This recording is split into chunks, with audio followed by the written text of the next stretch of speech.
Magandang umaga, magandang hapon at magandang gabi po sa inyong lahat. Ito po ang inyong lingkod, si JomarX. And today, we'll be reviewing the ANK AIMS AIMS Real Wood version. Oh, it's so nice.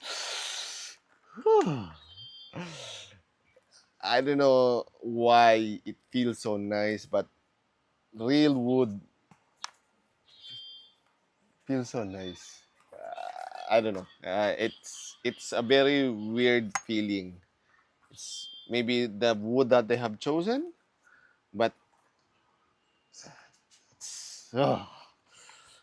you need to hold it to appreciate. It's amazing. Anywho, quality. First one is it's a mostly uh, nylon metal folding stock. Uh, that has a switch here to let you fold it or not. And if you don't use that, you will scratch the very soft metal, which makes it flimsy. And it bends, even without pressing the lock. So, I'm stupid. I killed mine. So, well, if it's folded, it usually doesn't fall down easily. But if it's unfolded, see, floppy. My fault. Wood, real wood handguard. That is nice. This is still plastic gas tube, but this one is metal outer barrel. I have already replaced the front into a hop-up because, of course, you always need a hop-up. The barrel goes up to here, metal, aluminum inner barrel, so that's nice. Extremely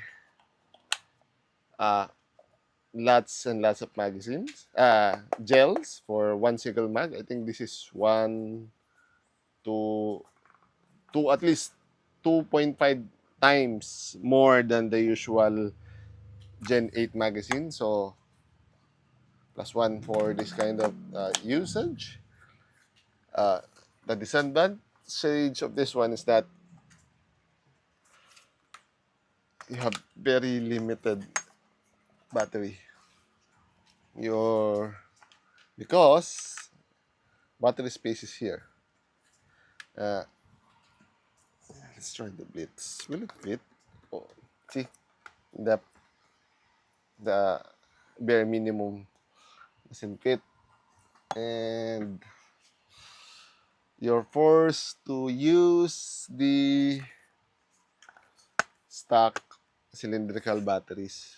Where are my stock cylindrical batteries? I have so many, but it's missing. Oh, there it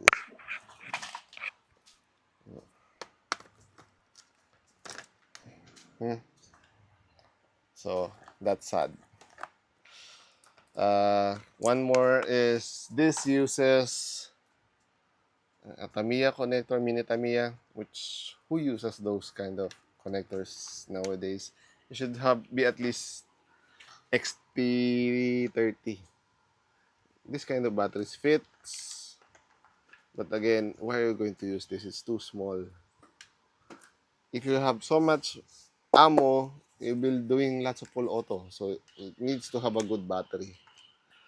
So one of its major cons. Trades. There are no trades other than this fake, it's serial, which is probably 1977 33703. It's my birthday, 703, so I like it. Meh, it's fine. AKs are not meant for trades. Uh, I already talked about the battery space. Features, it's the usual. Safe, full auto, semi. Uh, this has the usual AK problems that if you're in full auto, fire, and then suddenly it becomes semi. So what you need to do is just put it back to full auto and then put it back to straight, then full auto, and then it will be okay. It's a typical AK thing. Airsoft variants, gel blaster variants, they all have that problem. If you want, you can disable the semi, so it will be always full auto. Who does semi on an AK? Really? Huh? Wait. Oof. Unloaded, it's 1 point something kilos. Not that heavy, not that light. So, it's nice. So, this has a long inner barrel, which is okay, around oh 400 millimeters, something like that. 402, 403. So, it's much longer than the usual M4 variants. So, it has a slight advantage. This needs to have a Type 0 cylinder so that it will have a good cylinder to barrel ratio. So, the FPS will be better. Uh, this has a nylon gearbox. So, but it's a version 3 gearbox.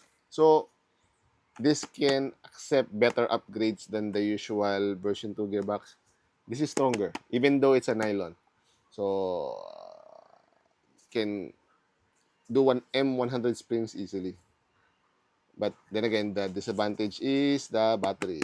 If you change something inside, you need to change the battery unless you have a very good motor. But then again, this is a 480 short motor that is quite common also in the market. So it's nice. Upgrades can totally go extreme on this one. Actually, I should upgrade this one. Oh, since this is an AK brand, the magazine is only ANK. Good thing I have an ANK. What's that brand one? ANK. The long AK. I forgot that one. That has a drum mag. So now I have a drum mag on this one.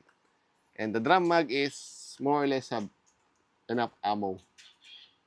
So it's nice. Range. Oof. 100 millimeter barrel can easily reach the 10-meter mark without a hop up. With a hop up, with the proper tuning, it can go far beyond that one. So it's a good thing. It's one of the nice things with an AK. Although you cannot do one hand on this one, so you have to do this always. Hmm? Although one of the disadvantages of the AKs is that you can't really put too much thing on this one. It's not tactical, but again, it's an AK. All you need to do, lots of gels, good battery, and shoot everything that moves. It's an AK thing. Depends on the users. Some people are the purist, simple. Some like to put everything under the sun on their gun. It's up to you. Price, 6 or 7,000 pesos a long time ago. Again, this is from our good friend, Hydro Blasters MNL, the number one budol here in my collection. And hopefully number one also in the Philippines. I'm biased. Anywho, if you have any comments, suggestions, violent reactions, do not hesitate to put it down in the comment section down below and I'll answer it as soon as possible. Hanggang sa muli, paalam! Ching!